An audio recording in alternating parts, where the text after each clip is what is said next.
Hello student, आज हम एक और फैक्टर मेथड में एग्जांपल देख रहे हैं। ओके, फैक्टर मेथड जो हमने लास्ट टाइम देखा था उसके अंदर क्या किया था हमने कि लास्ट टर्म का फैक्टर निकाल के मिडल टर्म हम ला रहे थे। और मिडल टर्म किससे ला रहे थे, वो depend upon the last term का साइन जो होता है उस पर डिपेंड होता है। प्लस होता है तो प्लस करके लाना है, माइनस है तो माइनस करके लाना है। तो अभी जो एग्जाम्पल है उसके अंदर थोड़ा सा क्या डिफरेंट है, तो यहाँ पे अगर हम देखते हैं तो फर्स्ट जो टर्म है ना, पहलू जो पद है एनो कोएफिशिएंट है ना, उसका कोएफिशिएंट दिख रहा है, देखो 2 है। यानी कहने का भाव आगे के जो एग्जांपल देखे उसके अंदर ऐसा नहीं था, यहाँ आगे कोएफिशिएंट नहीं था। क्या था, कोएफिशिएंट था अपन 1 था। तो यहाँ पे कोई ना कोई एक कोएफिशिएंट आपको दिया हुआ होगा। तो यहाँ पे आपको क्या करना है, यहाँ पे आपको last term and first term का कोएफिशिएंट 2 × 3 क्या बचा 6। यानी आपको यहाँ पे 6 के दो फैक्टर ऐसे निकालने हैं कि माइनस करके मिडल टर्म आ जाए। समझ में आया। आगे वाले एग्जांपल के अंदर हमने प्रीवियस लेक्चर में जो देखे उसके अंदर हमने फर्स्ट टर्म का कोएफिशिएंट कुछ भी नहीं था, यानी 1 था। यहाँ पे हमने सिर्फ कोएफिशिएंट लिया है। तो याद रखना है, जब भी आपको first term and last term का कोएफिशिएंट है ना, पहलो और छेल्ला पदनो सहगुणक होय तो શું કરવાનું, બંનેનો મલ્ટીપ્લાય કરી દેવાનો 2 × 3 અને જે આન્સર મળે એ અહીંયા લખવાનું અને એના ફેક્ટર કરવાના, राइट। हमको उसके फैक्टर लेने हैं और क्या लाना है, आंसर 1 किसे, माइनस करके। लास्ट टर्म का साइन क्या है, माइनस। यानी 6 का फैक्टर निकालो 2 ऐसे कि माइनस करके आंसर 1 है। तो 3 × 2 = 6, तो 3 - 2 = 1, राइट। तो अभी क्या करते हैं आपको बताइए कि सर पहले फर्स्ट टर्म लिखते हैं, बाद में जो दो फैक्टर मिले 3 और 2 उसके अंदर पहले बिग फैक्टर लिखेंगे। यानी बिग फैक्टर कौन है, तो 3, तो उसके हिसाब से 3x और small factor is what 2x - 3 = 0। समझ में आया। मैंने आपको बोला था उस हिसाब से पहले बिग फैक्टर लिखना है, बाद में स्मॉल फैक्टर लिखना है ना। पहले मोटा अवयव लखवानो પછી નાનો अवयव लखवानो, पर मोटा अवयव ने, राइट, बिग फैक्टर को किसका साइन देना है, मिडल टर्म का। मिडल टर्म कौन है, -x, तो उसको माइनस का साइन देंगे। और दूसरा जो है फैक्टर है उसको अपोजिट साइन यानी प्लस साइन देंगे, राइट। तो इस तरह आपको क्या करना है, फिर दो की पेयर बना देने, राइट। यहाँ से क्या कॉमन आएगा, तो यहाँ से x कॉमन, तो इट बिकम 2x - 3। सिमिलरली यहाँ से 2x - 3 ऑलरेडी है, तो क्या कॉमन लेंगे, कुछ नहीं तो 1, तो 2x - 3 = 0। तो ये दोनों ब्रैकेट सेम आने चाहिए। मैंने आपको बोला था उस हिसाब से दोनों ब्रैकेट है ना, बंने ब्रैकेट सेम हुआ, जो ये ना आवे तो फैक्टर करवा का एक प्रॉब्लम है। हाँ, तो याद रखना। तो यहाँ से 2x - 3 कॉमन, तो क्या मिला, 2x - 3 × x + 1 = 0, राइट। ये आपका फैक्टराइजेशन हो गया। अभी आपको उसका रूट फाइंड करना है, तो क्या करना है, देयरफॉर 2x - 3 = 0 और x + 1 = 0 है ना, अथवा x + 1 = 0। तो ये क्या हो जाएगा, देयरफॉर 2x = 3 और x = -1। तो एक रूट मिल गया -1 और एक रूट क्या मिलेगा, x = 2x। तो 2 यहाँ पे मल्टीप्लाई है ना, गुणा करवा चाहिए, सामने जाए तो भागा करना, तो इट बिकम 3/2। तो आपका आंसर आ गया, राइट। हमको यहाँ पे फैक्टर निकालना है तो इतना ही करना है। और अगर हमको रूट फाइंड करने को बोले स्क्वायर बीज शोधो, बीज गुजराती में कहेगा बीज અને इंग्लिश में कहेवाय रूट, फाइंड द रूट, तो ये आपको मिल गया। जीरोस भी बोलते हैं इसको, ओके। समझ में आया। चलो और एक एग्जांपल ले लेते हैं हम। Example like this, 6x² - 13x + 6 = 0, right. 6x² + 13x + 6 = 0। तो यहाँ पे हम देखते हैं तो किसके फैक्टर निकालने पड़ेंगे, आप बोले सर लास्ट टर्म के, राइट। लास्ट टर्म के लेना है, 6 के नहीं।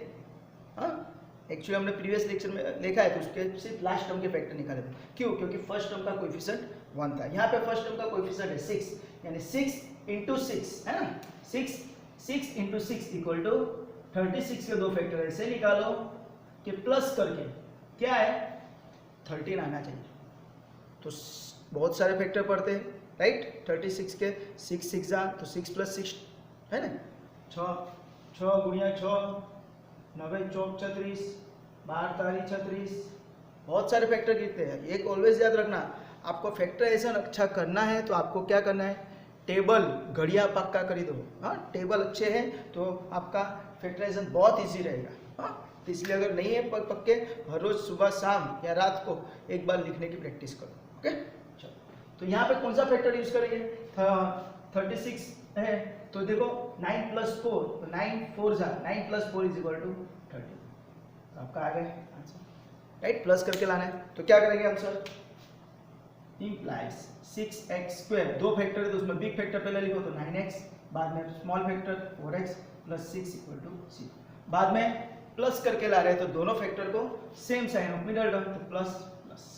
याद रखना प्लस करके ला रहे हैं तो दोनों फैक्टर को सेम साइन देनी है, बराबर, और माइनस करके ला रहे हैं तो दोनों फैक्टर को अपोजिट साइन देनी है, पर मिडल टर्म की साइन बड़े फैक्टर को और छोटे फैक्टर को अपोजिट साइन। यहाँ पे ऐड करके ला रहे हैं, दैट्स व्हाई मिडल टर्म का साइन दोनों फैक्टर को देना है। ये चीज ऑलवेज याद रखना, ओके।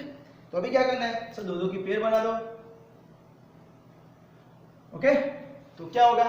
तो सर यहां से हम क्या कॉमन लेंगे? तो यहां से मैं 3x कॉमन ले लेता हूं, है ना। 6 और 9 है तो 3x, तो क्या बचा? So it is 2x + 3। समझ में आया? 3x कॉमन, 6 9 है 3 और दोनों में x है, नहीं x कॉमन तो 2x + 3। सिमिलरली यहाँ पे मुझे 2x + 3 लाने के लिए क्या कॉमन लेना पड़ेगा? 2, तो क्या मिलेगा? 2x + 3 = 0। दोनों ब्रैकेट सेम आने चाहिए, બંને કૌંસ સરખા હોવા જોઈએ તો આપણી ફેક્ટરની મેથડ સાચી છે, ઓકે। तो उसकी हिसाब से 2x + 3 कॉमन, तो क्या मिला? 3x + 2 = 0। तो दिस इज अ फैक्टर है। अगर मुझे क्या करना है, उसके रूट फाइंड करने हैं, जीरोस फाइंड करने हैं, हाँ, बीच शोधवा છે, તો શું કરવાનું? therefore 2x + 3 = 0 और 3x + 2 = 0 एंड therefore क्या हो जाएगा? 2x = -3 and therefore x = -3/2। Similarly यहाँ पे क्या हो जाएगा?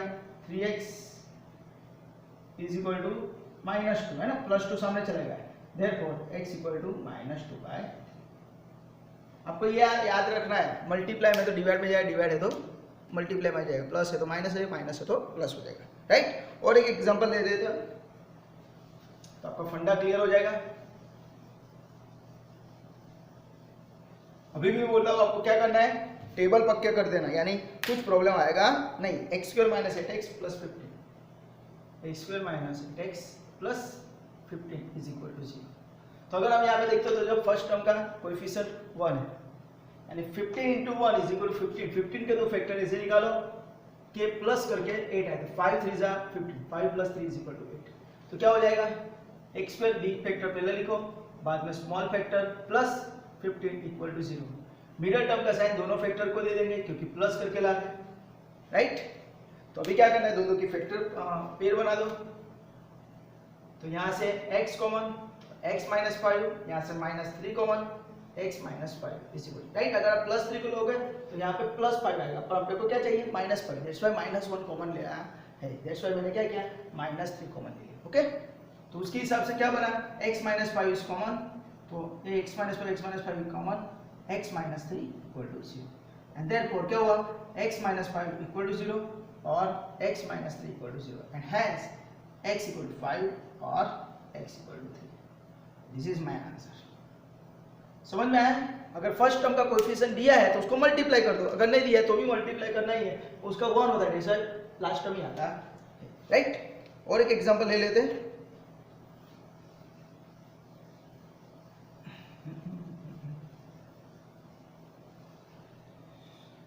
Example like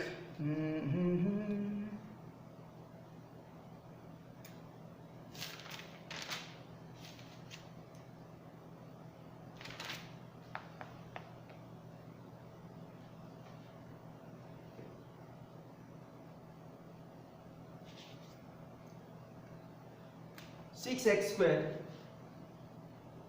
+ 13x + 5 = 0).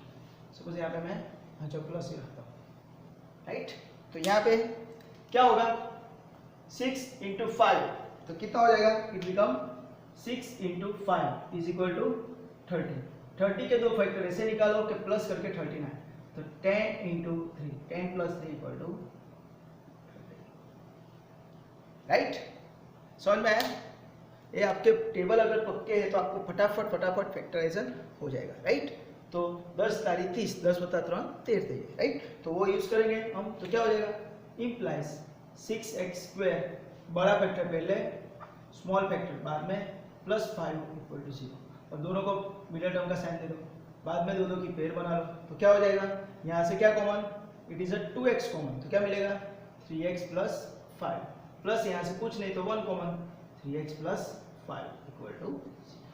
तो हमारा फैक्टराइजेशन क्या हो गया, इंप्लाइज 3x + 5 इज कॉमन है ना, दोनों में 3x + 5 कॉमन तो 2x + 1 = 0 एंड इंप्लाइज क्या हो जाएगा 3x + 5 = 0 और 2x + 1 = 0। तो उसके हिसाब से हम करते हैं तो क्या आ जाएगा आंसर, 3x = -5 प्लस है तो सामने जाएगा तो माइनस हो जाएगा। सिमिलरली क्या हो जाएगा, देयरफॉर x = -5/3।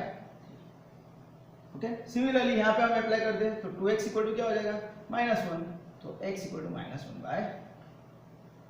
ओके, तो कुछ एग्जांपल में है नहीं, सिर्फ आपका फंडा क्लियर होना चाहिए कि कौन से नंबर का फैक्टर निकालना है और कैसे हमको लाना है, प्लस करके लाना है या माइनस करके लाना है मिडिल टर्म। ओके, तो कैसे करते हैं हम, फर्स्ट जो लास्ट टर्म होता है उसका फैक्टर निकालते हैं और उसकी साइन पे से नक्की करते हैं मिडिल टर्म कैसे लाना है, प्लस है लास्ट टर्म का साइन तो प्लस करके लाना है, माइनस है तो माइनस करके लाना है।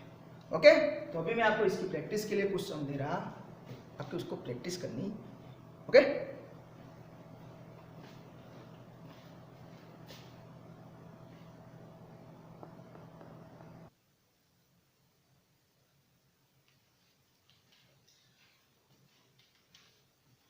ओके स्टूडेंट, तो अभी हमने जो एग्जांपल सॉल्व किए तो उसके बेस पे मैंने यहाँ पे आपको 20 एग्जांपल दिए, तो आपको सिर्फ यहाँ पे मिडिल टर्म का साइन चेंज करना है, माइनस है तो प्लस करना, प्लस है तो माइनस करना, तो इसे मिला के आपके डबल एग्जांपल हो जाए 20 × 40 एग्जांपल हो जाएंगे, राइट। और आपको इसकी प्रैक्टिस करनी है। यहाँ पे कुछ एग्जाम्पल के अंदर मैंने फर्स्ट टर्म का कोएफिशिएंट नहीं दिया है, पर कुछ एग्जाम्पल के अंदर फर्स्ट टर्म का कोएफिशिएंट है, तो आपको पता है फर्स्ट टर्म का कोएफिशिएंट है तो उसको और लास्ट टर्म दोनों को मल्टीप्लाई करके जो मिलता है उसके फैक्टर निकाल के मिडिल टर्म लाना है।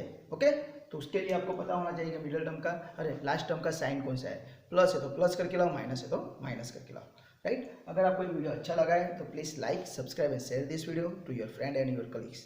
ओके, अगर कोई भी डाउट है, कोई भी क्वेरी है, कुछ पता नहीं चल रहा है आपको तो आप मुझे कमेंट सेक्शन के अंदर कमेंट करके पूछ सकते हो। और अगेन बोल रहा हूँ मैं आपको फैक्टर का मेथड अवयव पाड़वानी मतलब इसको गुजराती में अवयव कहवाय, શું કહેવાય, अवयव, राइट।